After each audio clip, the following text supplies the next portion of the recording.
Halo sahabat belajar pajak, selamat datang kembali di channel Edi Asyari dan rekan belajar pajak. Gimana kabarnya? Semoga dalam keadaan sehat selalu ya. Nah, kali ini saya akan mencoba menjelaskan tentang update terbaru dari DJP. Nah, ini mengenai faktur pajak atau e-faktur atau bisa disebut aplikasi April biasanya aplikasi e-faktur gitu aja ya kita nyebutnya. E-faktur untuk yang nama populernya. Nah, di sini DJP akan update aplikasi e-faktur versi 4.0 karena sebelumnya itu pakai aplikasi yang versinya 3.2. Nah, gimana caranya? Ayo simak video saya kali ini. Nah, sebelum itu silakan klik tombol like dan subscribe di tombol bawah ini ya. Nah, yuk langsung saja kita mulai. Di sini saya mempunyai petunjuk untuk update aplikasi. Nah, langsung saja kita mulai ya. Ini untuk update aplikasi e-faktur dari DJP. Kita disediakan 5 versi aplikasi. Itu digunakan untuk Windows 32 bit yang pertama, kemudian untuk yang Windows 64 bit. Nah, kemudian untuk Linux yang 32 bit dan yang 64 bit. Nah, yang terakhir itu untuk Mac yang 64 bit. Nah, itu kita downloadnya bisa di efakturpajak.go.id. Nah, langkahnya seperti apa? Ya. Yang pertama kita masuk di aplikasi Innova Online atau ini di efakturpajak.go.id. Nah, di sini untuk yang pertama itu pada halaman aplikasi atau di web browser Innova Online itu yang nomor 1 ini ya. Di nomor 1 ini ada aplikasi e-faktur yang terbaru. Ya, langsung saja. Nah, di sini pilihannya ada 5 tadi yang saya sebutkan tadi ya. Ada yang Windows 32 bit, terus Windows 64 bit, dan Linux dan Mac. Nah, selanjutnya di sini tinggal kita pilih atau kita klik download ini. Disesuaikan dengan komputernya masing-masing ya. Nah, kemudian setelah kita klik kan otomatis download itu. Nah, hasilnya itu dalam bentuk WinRAR. Ini apabila kita mau buka tinggal kita klik kanan kemudian diekstrak. Nah, selanjutnya setelah kita ekstrak tampilannya seperti ini ya. Ada aplikasi baru lagi. Ini yang nomor 4 sini. Nah, selanjutnya tinggal kita klik 2 kali aja. Itu nanti langsung seperti ini, kita dikasih pilihan ditempatkan di mana untuk aplikasi fakturnya. Nah, kemudian kalau sudah selesai di hasil ekstraknya itu kita pastikan dulu ya tempatnya, nanti pada waktu buka kita nggak kesulitan dalam mencari letaknya di mana. Misalkan di drive C atau di drive D, kita kasih nama folder e-faktur 4.0 yang terbaru ini. Nah, isinya yang pertama ada Java, terus e-faktur CHCM, terus e-tax invoice config, terus e-tax invoice Excel. Pokoknya sama seperti dengan yang di tampilan kali ini ya. Jadi itu merupakan satu paket ya Mas, jadi nggak boleh satu paket satu ya? Ya nggak boleh, kalau dihapus satu aja nanti pasti mempengaruhi sistemnya, nggak bisa jalan nantinya. Nah, selanjutnya, nah setelah kita dapat aplikasinya tadi ya, kita lari ke yang aplikasi kita yang versi 3.2 di sini. Nah, di situ ada folder yang bernama DB.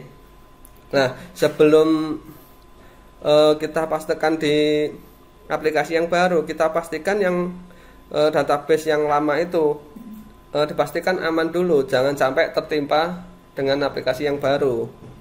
Kalau sampai tertimpa di aplikasi yang baru, nanti kalau misalkan terjadi suatu masalah yang tidak kita inginkan atau aplikasinya error, itu database-nya nggak bisa kita ambil. Tapi kalau kita taruh di lain tempat, itu nanti kan bisa kita ambil kalau misalkan ada suatu masalah. Jadi untuk lebih amannya kita backup di tempat lain. Kita backup di tempat lain seperti flash disk atau hard disk itu juga bisa. Atau Google Drive mungkin ya. Google Drive juga baik. Oke. Nah, selanjutnya database folder DB ini tinggal kita pastekan di aplikasi yang baru tadi, yang hasil ekstrakan yang dari Innova tadi. Yang versi 4.0. Oke.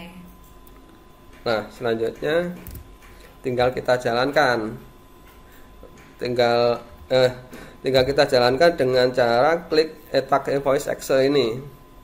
Yang nomor 9. Kita klik 2 kali. Nanti langsung jalan. Itu hasilnya seperti ini, seperti biasa kita login. Nah, sebelum kita login ya kita persiapkan user sama password, terus kemudian sertifikat elektronik dan passphrase, password Innova juga, itu juga harus kita siapkan. Jadi untuk user dan password ini tidak ada perubahan ya? Enggak, itu kan tergantung database yang kita pastekan tadi. Kalau aplikasinya kan bebas kita ngasih database punya siapa aja. Yang penting itu di database itu atau di folder DB. Oke, di DB-nya. Nah, setelah login, setelah tampil yang di langkah 9 ini, langsung kita klik login, terus kita masukkan username sama password, kemudian klik login. Nah, selanjutnya tampilnya seperti ini. Nanti akan muncul nama, kemudian NPWP yang 15 digit dan 0. 0 ini karena belum kita update di database-nya. Kemudian ada juga NITKU. Itu nanti juga muncul NITKU. NITKU ya apa, Bro? NITK itu nomor identitas tempat kegiatan usaha. Nomor identitas tempat kegiatan usaha itu kalau dulu bisa disebut kalau misalkan punya cabang itu NITKU-nya berbeda. Kalau sekarang sebutannya kan NITKU itu. Nah, setelah tampil seperti ini kan harus diupdate terlebih dahulu. Untuk update-nya itu letaknya ada di manajemen upload. Manajemen upload, kemudian pilih yang profil PKP. Nah, selanjutnya tampil di langkah 13 ini. Di sini kan untuk NPWP 15 digit kan sudah tampil. Kemudian yang NPWP 16 kan belum tampil sama NITKU tadi. Nah, itu caranya kita klik refresh atau sinkronisasi profil PKP dari DJP. Tinggal kita klik refresh ini. Kemudian itu nanti muncul, kalau nggak salah kita harus memasukkan sertifikat elektronik. Kalau kita milih sertifikat elektronik, kemudian kita memasukkan passphrase. Nah, setelah itu nanti muncul captcha lagi, kemudian password Innova juga kita masukkan. Nanti tinggal kita tunggu loadingnya seperti apa. Jadi ikuti sesuai dengan petunjuk yang muncul. Sesuai petunjuk yang muncul ini tadi. Ini kan masih pemberitahuan.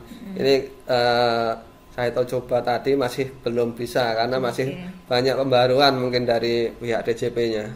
Mas Edi, mungkin ada info kira-kira ini bisa mungkin dicoba install oleh para sahabat pajak mulai kapan ya, Mas Edi? Ini kalau sepengetahuan saya ini nanti setelah tanggal 20, kalau nggak tanggal 21 itu nanti bisa digunakan. Berarti kan minggu depan, 1 minggu lagi. Sekarang kan sudah tanggal 15. Tanggal 15 atau 16? 16. Berarti tinggal 4 atau 5 hari lagi bisa kita gunakan. Nah, kalau sudah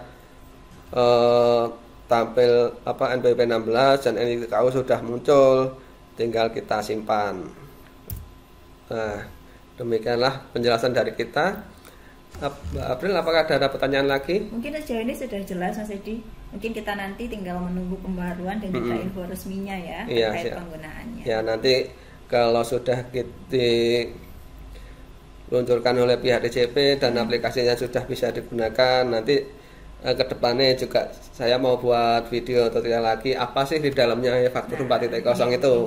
Ya. Jadi jangan lupa sahabat pajak untuk terus pantau akun Edi Azhari dan Rekan Belajar Pajak. Bagi yang baru bergabung silahkan klik tombol subscribe dan ulangi video saya dari depan ya sampai belakang. Terima kasih, bye bye.